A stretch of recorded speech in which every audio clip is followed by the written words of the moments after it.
하나님 말씀은 베드로후서 1장 5절에서 11절에 있는 말씀입니다. 아멘. 오늘 말씀의 제목은 영원한 나라에 들어갈 준비라는 제목으로 말씀을 듣겠습니다. 아마도 언젠가 과학과 이성의 차갑고 밝은 빛이 성당 창문을 뚫고 들어와 비칠 것이고, 우리는 스스로 하나님을 찾기 위해 그런 분야들로 나아갈 것이다. 자연의 위대한 법칙이 이해될 것이다. 우리의 운명과 과거가 분명해질 것이다. 그러면 인류의 발전을 기분 좋게 촉진해온 종교라는 장난감은 없어도 될 것이다. 그때까지 우리에게서 희망찬 환상을 빼앗아가는 사람은 나쁜 사람이며 일제히 외치는 소리에서 배제될지어다. 이것은 윈스턴 처칠이 젊은 시절에 쓴 글입니다. 많은 사람들도 그가 느낀 감정에 공감했었습니다. 처칠은 기독교는 사회 통제를 위한 기분 좋게 하지만 사람 눈을 속이는 도구라고 생각했습니다. 그는 기독교가 과학과 이성의 발달로 더 이상 필요하지 않을 때 사라져 주기를 기대하고 있습니다. 그러나 하나님의 나라는 과학과 인간의 날카로운 이성으로 밝혀지지 않습니다. 하나님은 인간이 스스로 하나님을 찾아 나서기 때문에 만날 수 있는 분이 아닙니다. 하나님께서 만나 주셔야 우리가 하나님을 만날 수 있고, 하나님께서 눈을 뜨게 해주셔야 하나님 나라를 볼 수 있습니다. 우리는 모두 예수 그리스도의 십자가 은혜로 구원받았습니다. 이것이 전적인 하나님의 선물이며 우리의 공로가 아닙니다.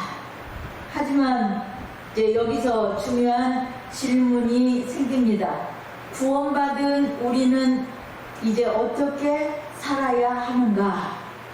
구원받았으면 천국에 들어갈 준비가 끝났고, 들어갈 날만 손꼽아 기다리며 신앙생활을 유지하는 것으로 충분한가? 라는 질문입니다. 사도 베드로는 오늘 본문에서 그것에 대한 답을 줍니다. 우리가 하나님 나라에 들어갈 때 겨우 턱걸이로 들어가는 것이 아니라 넉넉히 들어가는 삶을 살아야 한다라고 오늘 권면하고 있습니다. 운동 경기에 비유하면 간신히 실격패를 면하고 완주만 하는 선수가 있는가 하면 멸관을 쓰고 많은 이들의 환호 속에서 영광스럽게 결승선을 통과하는 선수가 있습니다. 그런데 이런 경기는 개인의 능력에 달려있는 것이기도 하죠. 훈련의 결과이기도 합니다. 하나님은 우리가 하나님 나라의 문턱을 겨우 넘어가는 신앙이 아니라 생명을 얻고 더욱 풍성하게 얻어서 그 영원한 나라에 들어가는 성도가 되기를 원하십니다.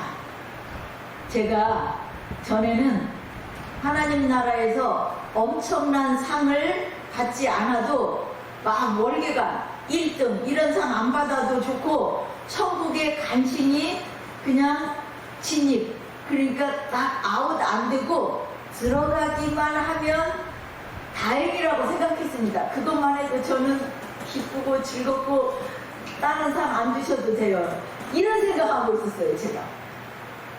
그런데 시간이 지나면서 그것을 하나님께서 기뻐하시지 않는다는 것을 알았어요. 왜요? 성경은 예수 그리스도를 아는 지식에서 자라가라, 열매를 맺으라 라고 가르치고 있기 때문입니다.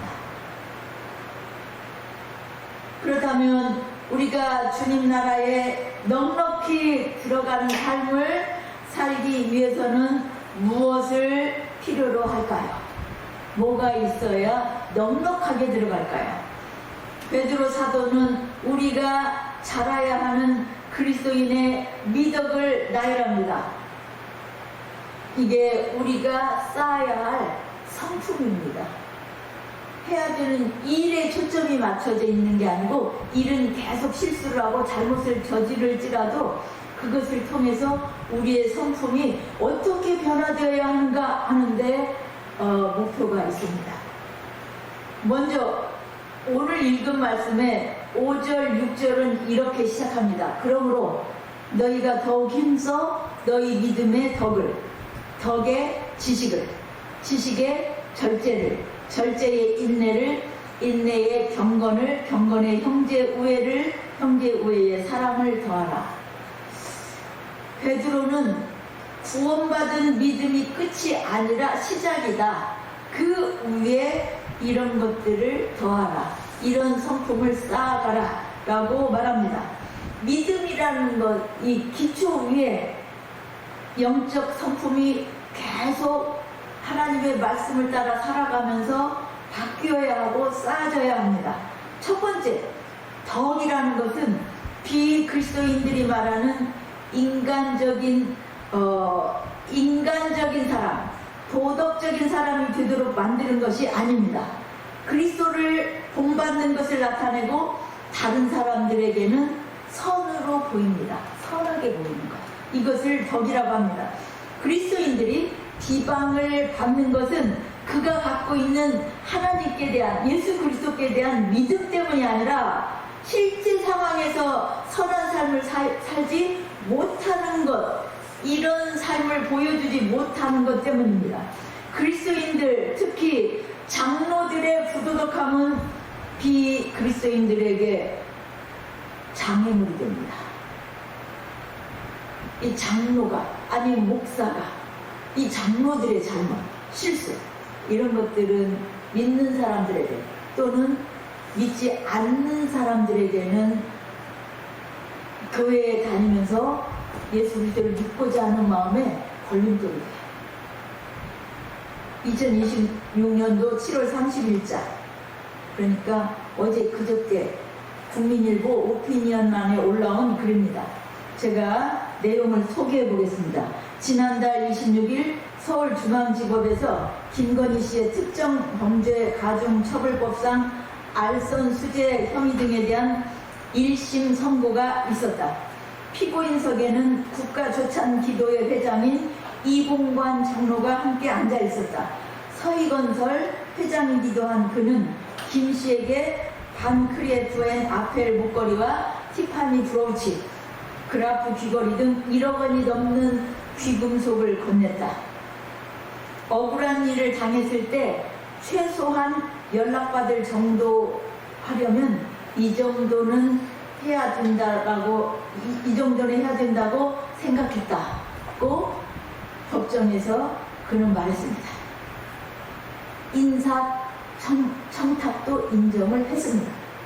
이 회장이 김 씨에게 처음 고가 목걸이를 건넨 날은 2022년 3월 15일 대선 엿새 뒤였습니다.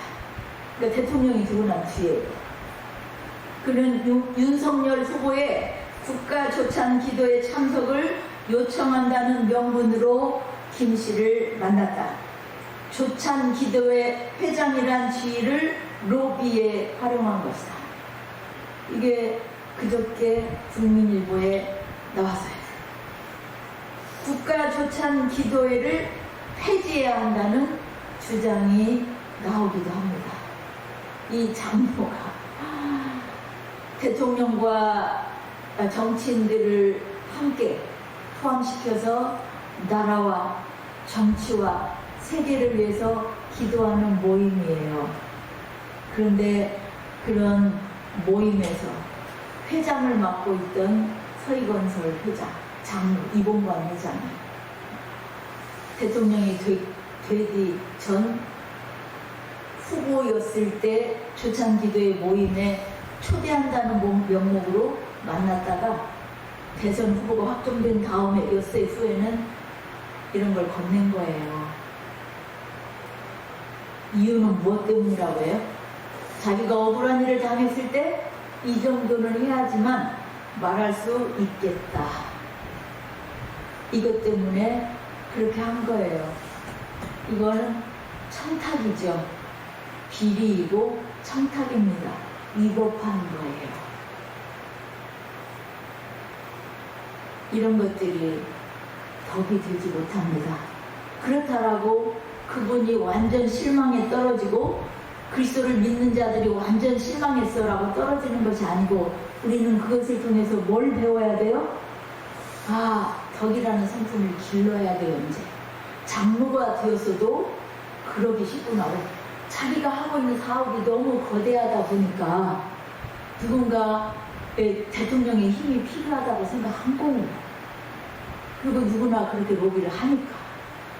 그런데 국가 규찬 기도회 회장이라는 사람이, 장로라는 사람이 했던 거에는 엄청난 파장이 일어난 겁니다.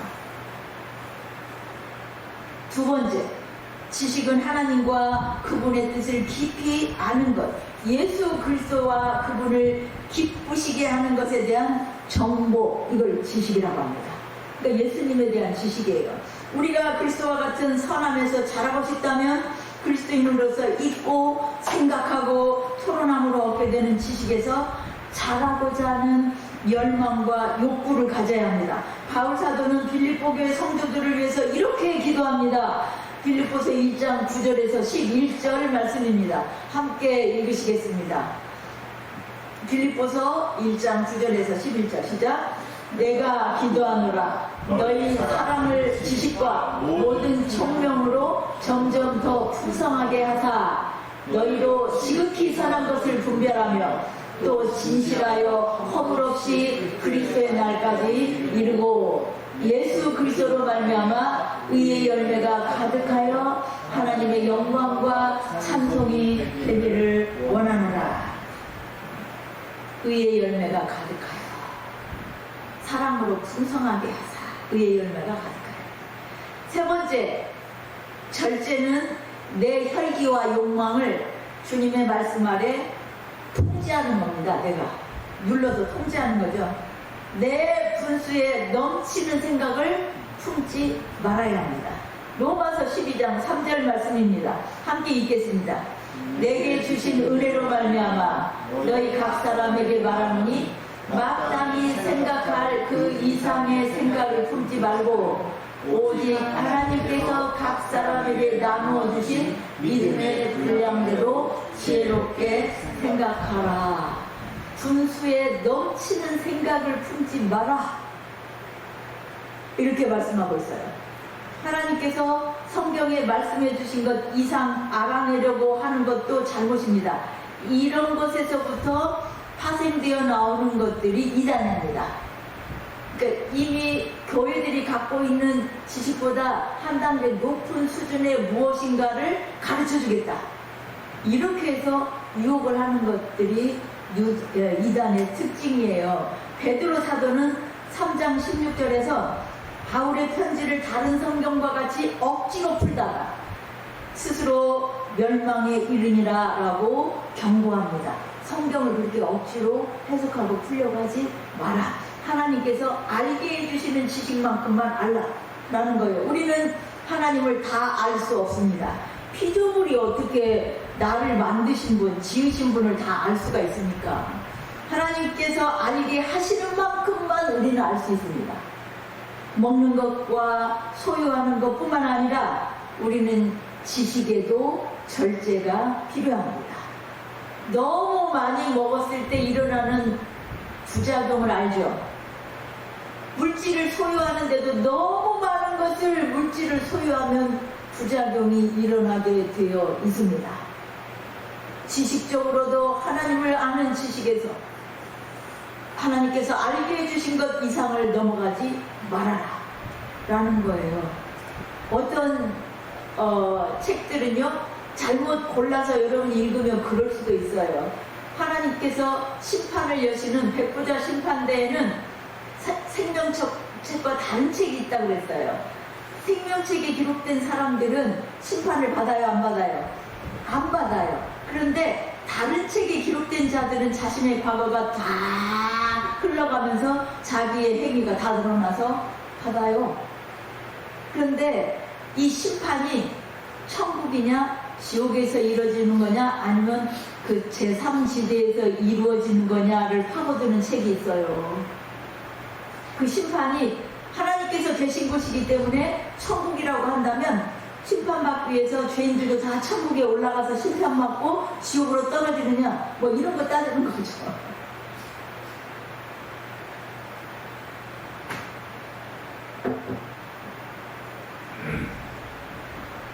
성경에서 말씀해 주시고 알게 해 주신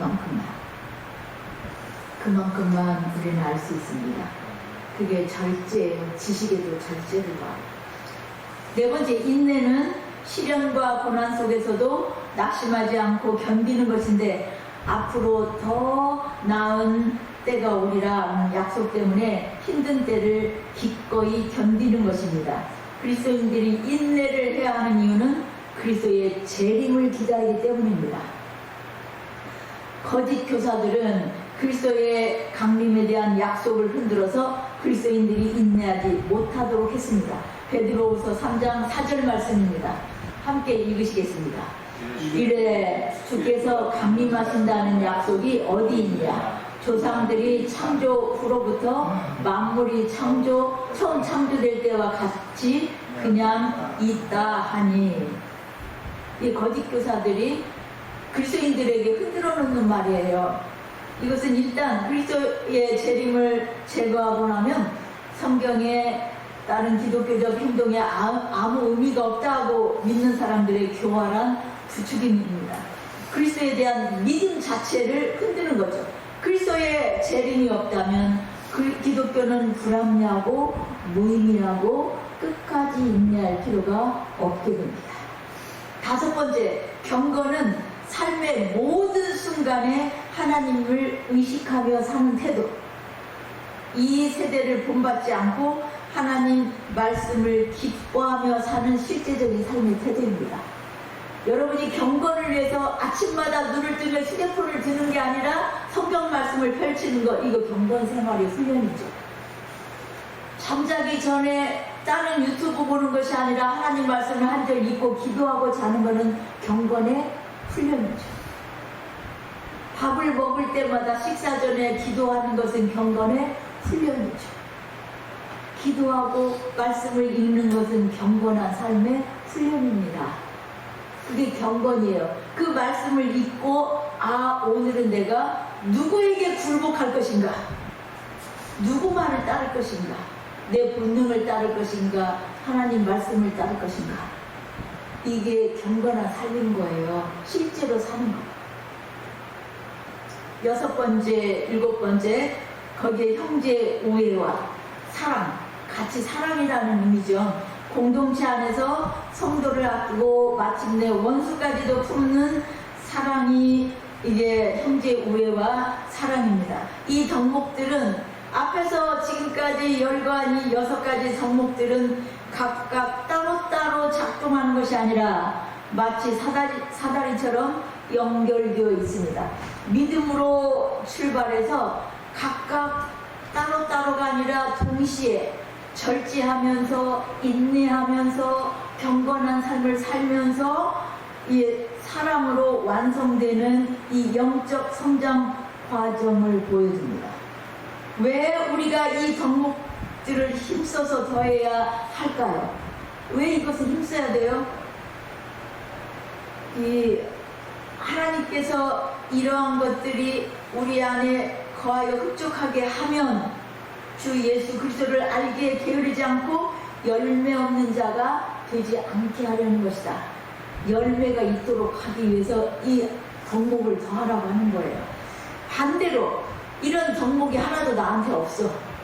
그냥 나한테 잘못하는 놈은 몇 배로 갚아줘야 되고 들이받아.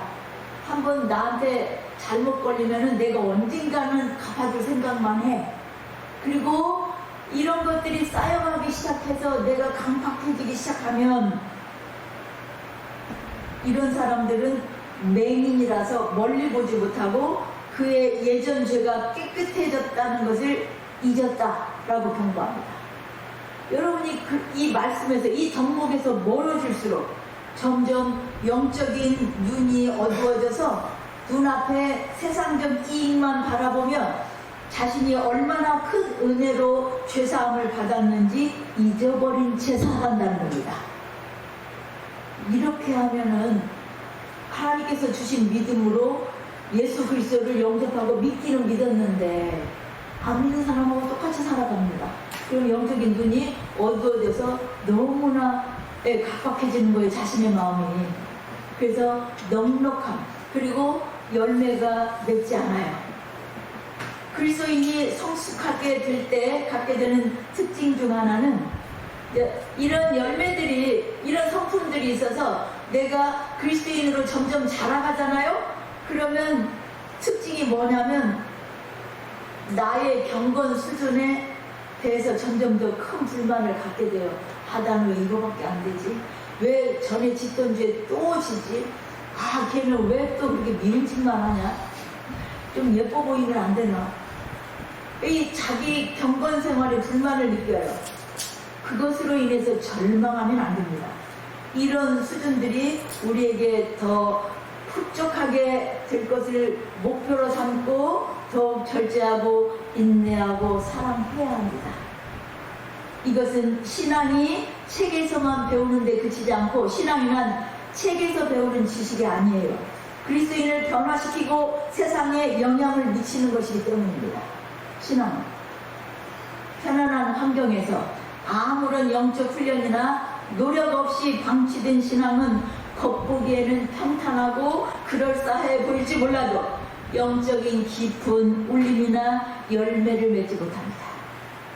우리가 갖는 태도에 따라서 두 가지 결과가 가져오게 될 것입니다.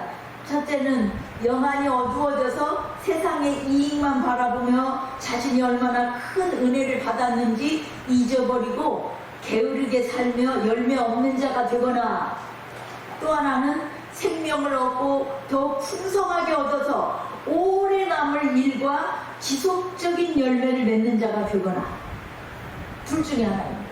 가운데는 없어요. 우리가 하나님의 부르심과 택하심을 받은 것은 확실합니다.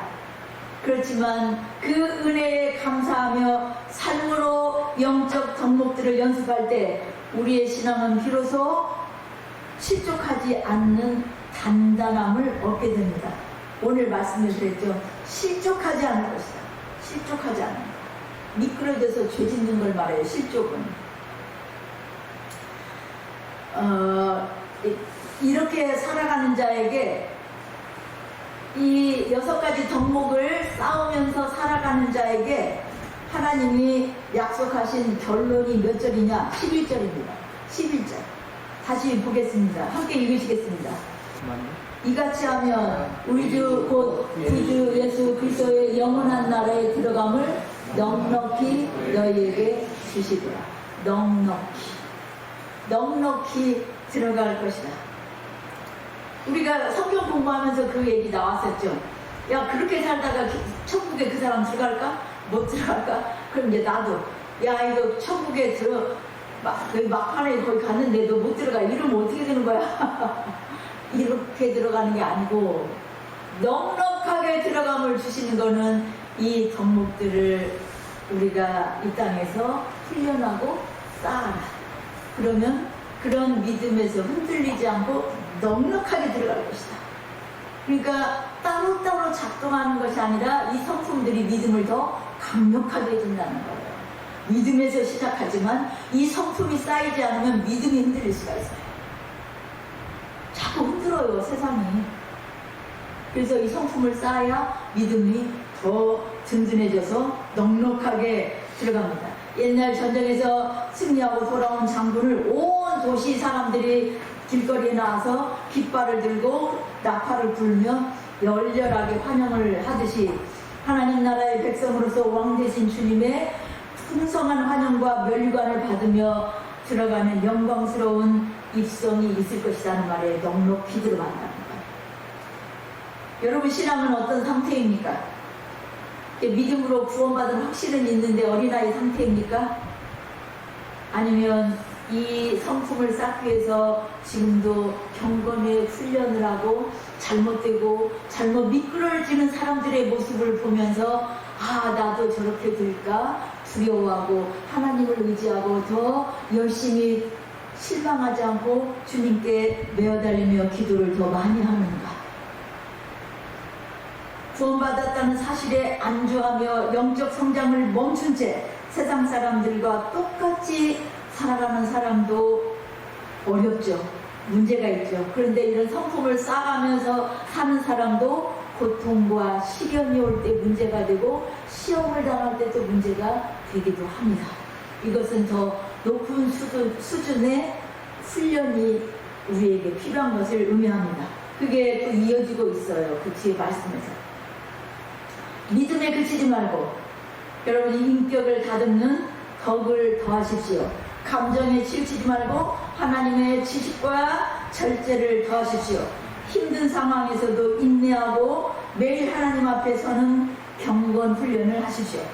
그리고 마침내 서로를 보듬는 형제 우애와 사랑으로 승리하시기 바랍니다. 우리가 매일의 삶에서 더욱 힘써 이 영적 성장의 과정을 걸어갈 때 주님은 우리의 믿음이 흔들리지 않게 해주실 것입니다. 그리고 이 땅에서의 삶이 끝나는 날, 우리 누구나 이 땅에서 삶이 끝나요. 주님은 따뜻한 품으로 우리를 안아주시며 이렇게 말씀하실 것입니다. 착하고 충성된 종아, 잘하였도다. 왕의 잔치에 참여할지어다. 모두 이렇게 복을 받는 승리의 입성을 하시는 우리가 되기를 소망합니다.